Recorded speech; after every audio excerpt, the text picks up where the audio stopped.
Hello, stat students. So previously we talked about categorical data and how the values are represented by proportions. We looked at relative frequency tables and frequency tables, and then we were able to graph bar graphs and side-by-side bar graphs. Today we're going to talk about quantitative data. So these are the values that are represented numerically, and it makes sense to take an average of. And with quantitative data, you can do so much more. And so the basic things that we're going to talk about today are the measures of center, so mean, median, mode, and then we're going to talk about the spread. So the first thing we want to mention is um, how to find the mean. So the mean can be represented in several ways. You have an X with a bar over it, and then you have basically what looks like a U with a long tail in front. And this all means average. So to find the mean of a set of observations, you add up all the values and then you divide by the number of observations. And here is the first formula on your formula sheet that you can use on the AP exam and on any test in this class or quiz. So to find the average, you take the sum of all the observations and divide by how many observations there are. And x1, x2, those are individual observations. And the Greek letter sigma just means the sum of. So adding up all the numbers together gives you one value, divide by the number of observations. As far as notation goes, the x with a bar over it is just x bar. That's how you read it. And it refers to the sample mean.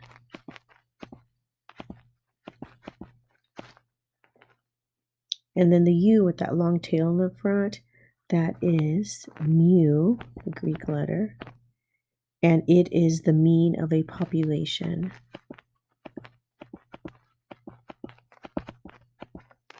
Which is always hard to find because you're not going to be able to get to the entire population. So our whole goal in stats is to get a representative sample and infer about the population. The key idea about means are sensitive to skewness and outliers. And we'll mention outliers towards the end.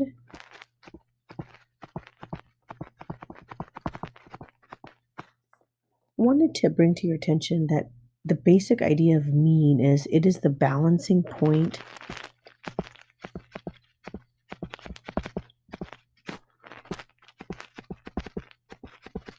of a distribution.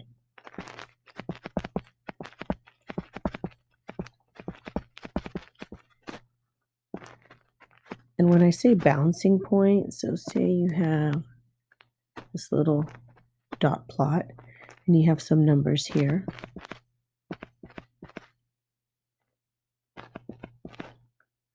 And the balancing point is somewhere over here. I'll put this little drawing here.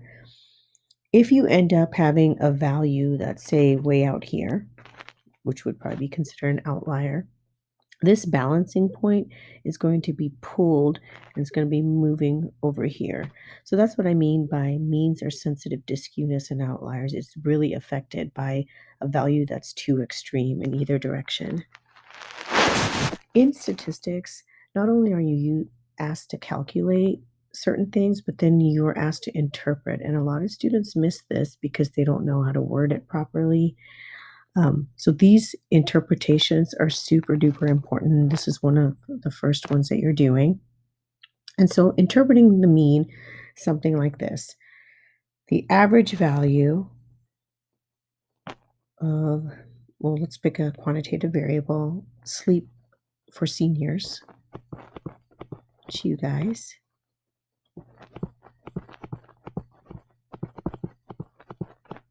Is, and then you insert the value of the mean. So in this case, let's just put an example, 6.2 hours. And that's your interpretation, keyword meaning average or on average. The next measure of center is the median. So the difference between mean and median, mean, it's really mean because you're adding all these numbers. It could be really large, dividing by how many. The median is the midpoint of the distribution. the numbers such that half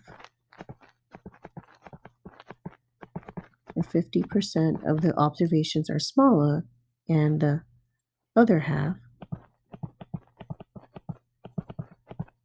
are larger.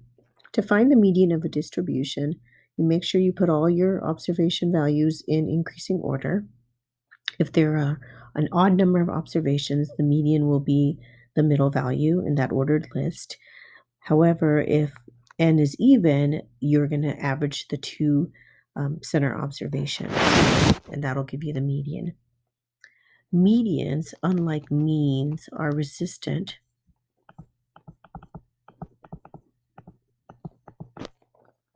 of the center, They are not greatly affected by extreme values. Think 50% above and 50% below.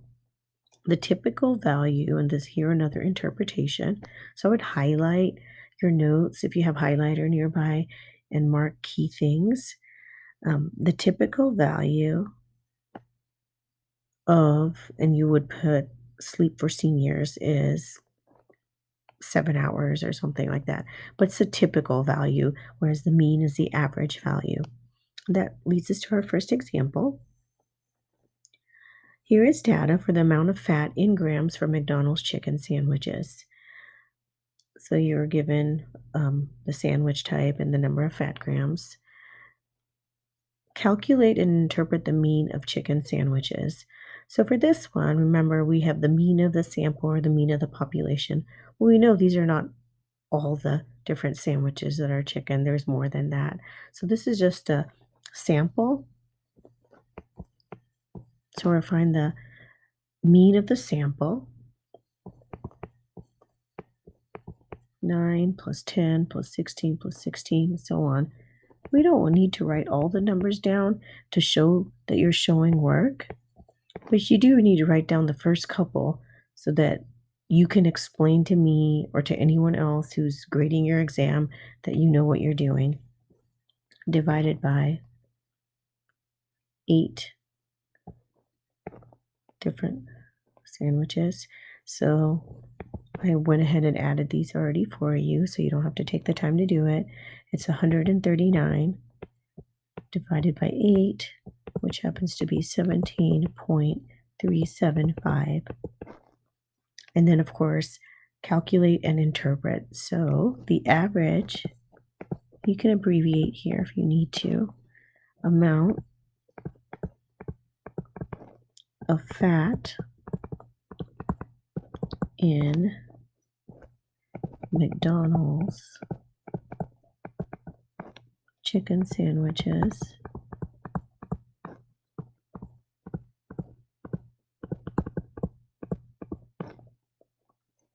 is 17.375 grams. And there you have it. For the median, we are going to, we don't even have to. The numbers are already in order. So you want to find the middle value. So I'm just going to kind of cross them out lightly. Well, I guess as lightly as possible. Okay, so the median is between these two. Right there. So it's just 16 plus 17 divided by 2, which we already knew was 16.5, but sometimes if the numbers are quite different, you do want to show that you're don't try and do everything in your head. So this is 33 divided by 2, which is 16.5. And interpreting that, remember the median is a typical value. So the typical value, oops, I'm sorry.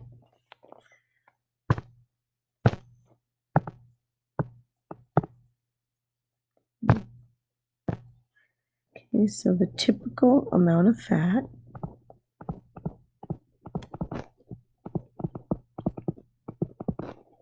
in a McDonald's. You're probably thinking, wow, you have to write a lot in this class. And that is true. This is more of a writing intensive math class than the traditional math class you guys are used to. But I'm telling you, you will get a lot out of it because you'll find this to be super useful.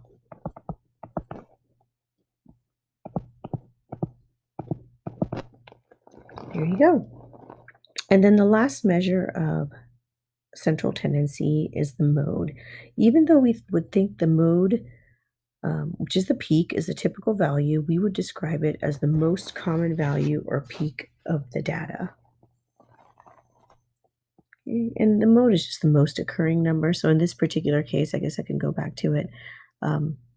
16 would be the 16 grams would be the mode. It's the most occurring, but that doesn't mean it's the representative of the center.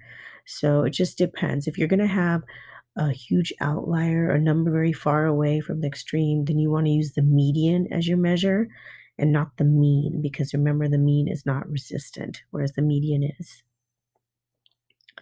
Okay, part 2 is talking about the spread. So the two things that measure spread, besides, of course, the range, is variance and standard deviation. Variance and standard deviation, you first got an introduction to in Algebra 2. Um, its symbol is this sx squared, and they're related because variance is standard deviation squared, or standard deviation is the square root of variance. So when using mean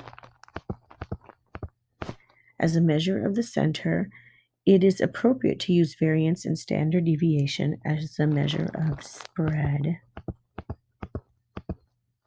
So how far away the values are from the mean. Usually we only address standard deviation, but variance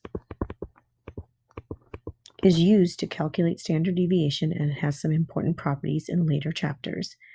The standard deviation measures the average distance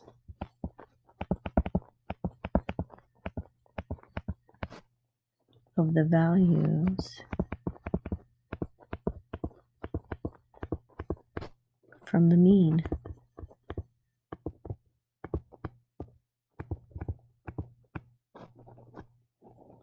It is calculated by finding the average of the squared distances, known as a variance, and then taking the square root. So if you look over here, x1 would be the first value in your data set. You're going to subtract the mean, and then you're going to square it. To that, you're going to add the value of the second data minus the mean, square it, and so on. You add all those up and you divide by n minus 1. So you're thinking, why n minus 1? Because in Algebra 2, you used n. Well, we use n minus 1 because it's more accurate. Since we don't do a census and stats, and we're using a sample, this happens to be more accurate, and that's why we use n minus 1. You don't need to get into how that was derived, but just so you know why we're using it. So this formula is for variance. And then the bottom formula, if you just take the square root of it, is the standard deviation.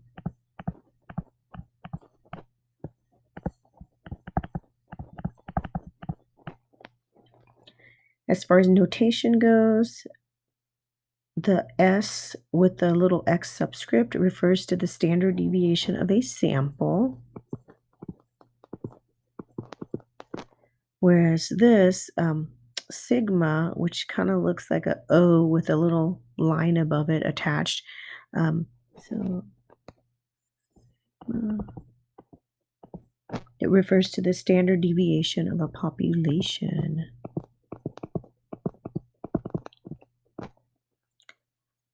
The standard deviation is always greater than or equal to 0. It's only 0 when all the values are the same number, and therefore there's no distance from the mean. It's just going to be 0. Standard deviation, like the mean, is sensitive to outliers and skewness.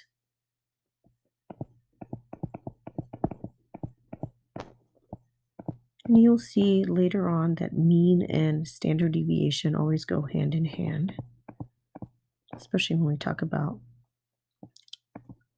normal distributions. All right, interpretation of the standard deviation. It is the average distance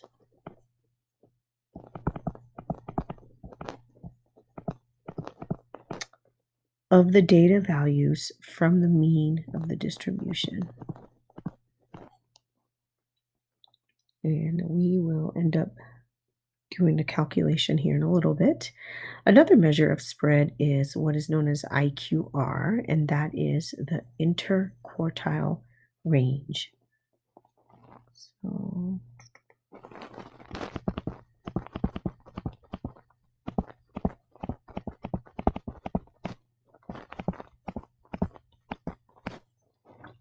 since range only looks at the lowest and highest values, and that's, you're subtracting the minimum from the maximum, which may be outliers, we can improve our description of spread by looking at the middle 50% of the data, and that is what the IQR is.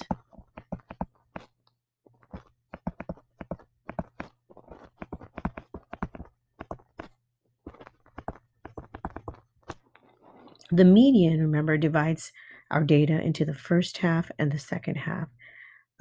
So I guess I can draw a picture over here.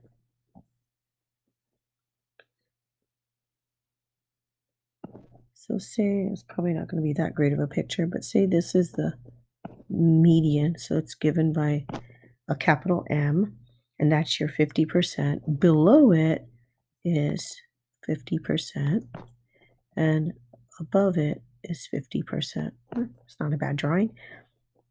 This right here, this would be 50% of the lower half, is known as quartile 1, Q1. And then right here, 50% of this is Q3. The median is referred to as Q2. And then so we have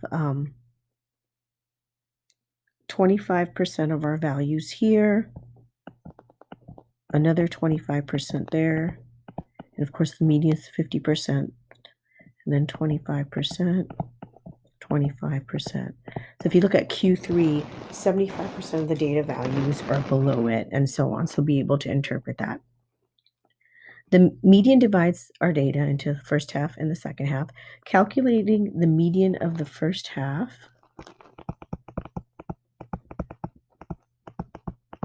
we'll divide the data into the first and second quarters. So 25% of the data. This value is called the first quartile. Of course, I drew it first, and then I'm describing it. Calculating the median of the second half, we'll divide the data into the third and fourth quarters, 25% of the data. This value is called the third quartile.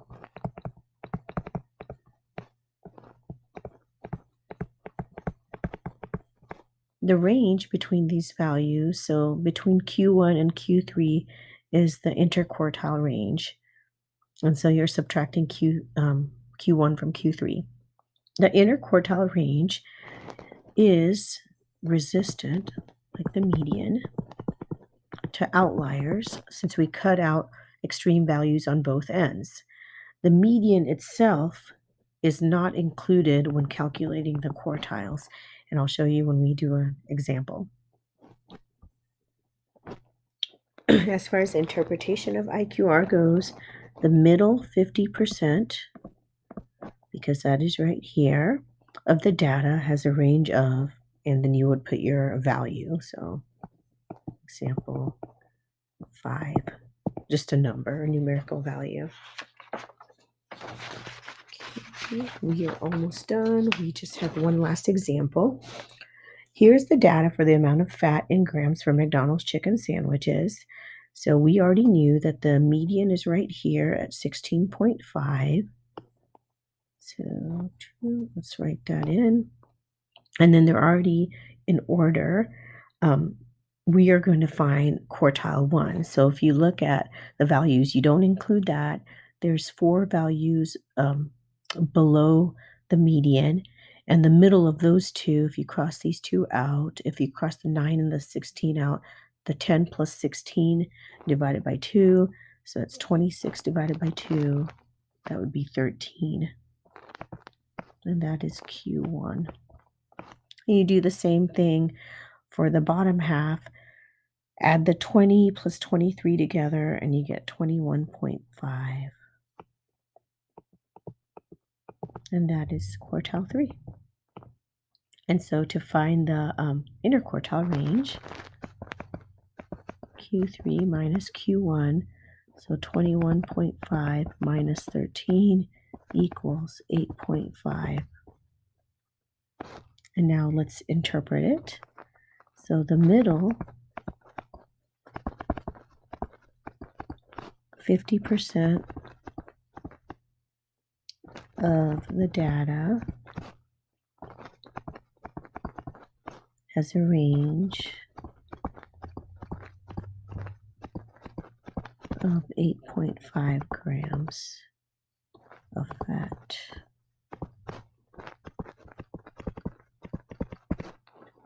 There we go.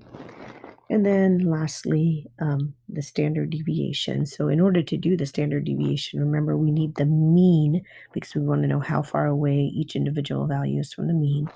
So you don't have to go back and look, but maybe you even remember the average of those sandwiches was 17.375. And then we are going to find the standard deviation of that sample. So it's the square root. Take the first value, which is 9, subtract the mean, then square it, plus the second value, 10 minus 17.375 squared. Remember, all of this is under the square root, plus, you don't have to list everything, divided by 8 minus 1, because there's 8 sandwiches, and then you take the square root. Again, I've done this for you on your homework. For this section, make sure you show the first 2 numbers and then put the rest of them in your calculator. That's what showing your work is. So a lot of you, several of you on the homework prior wrote down the marginal and conditional distribution values, but you did not show any fractions to show me how you got it. So I would take off on a test. So important note. So that is about 6.32 grams. So the interpretation, the average distance of the data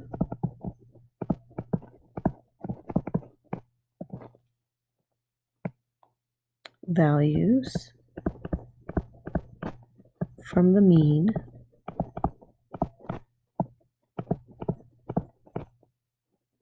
is 6.32 grams.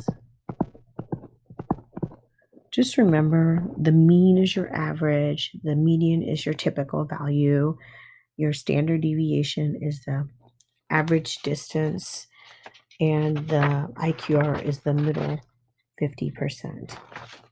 So if you can remember those, you're in great shape. Right. This kind of brings us to a little conclusion. The 5-number summary is a way to summarize a distribution numerically. And I teach this in Algebra 2 when I talk about my statistics unit. It consists of these 5 values: the minimum value, quartile 1, the median, quartile 3, and the maximum value. And so what is the 5-number summary for the fat content of chicken sandwiches at McDonald's? The minimum value, if you look at your table, is 9. Quartile 1, if we look at our table, is 13.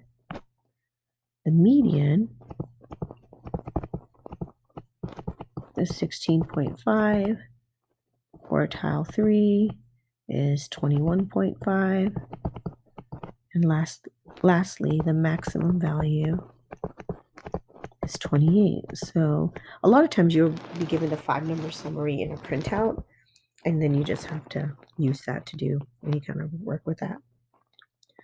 Brings us to our last little bit and how to find out how to calculate an outlier. So before you knew what an outlier was, but you never had to really calculate it, here we actually calculate it. And in order to calculate the IQR, you have to follow a set of rules.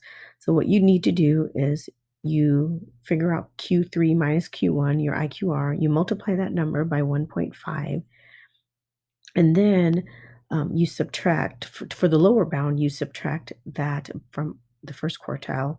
Anything lower than that value is an outlier. And for the upper bound, you would take that value and add it to quartile 3, and anything above that value is an outlier. So we are going to take our example of the chicken sandwiches, and we're going to determine if there is an outlier. So let's do lower bound.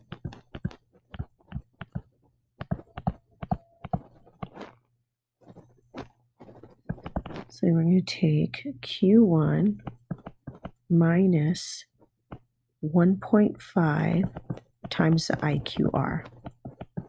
So lower bound, always use Q1, upper bound, use Q3 and add. So Q1, if you look right here, is 13 minus 1.5, and the IQR was 8.5. Okay, don't forget simple order of operations. Multiply first. Don't do 13 minus 1.5. So multiply these two together and you get 12.75. And you subtract that, you get 0.25. If you look at our table for the sandwiches, there are no values lower than this. So no lower bound outlier.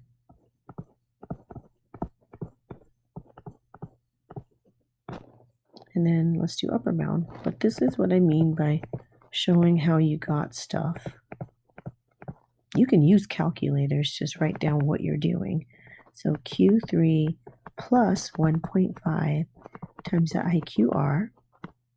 Q3 was 21.5 plus 1.5 times 8.5.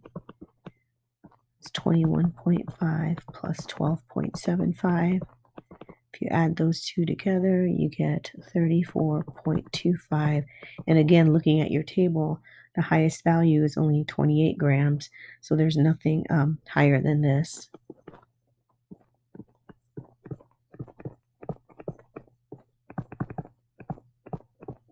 So let's write down new outliers and all of that work. Prove that. That's it for today. Have a great day, stat students.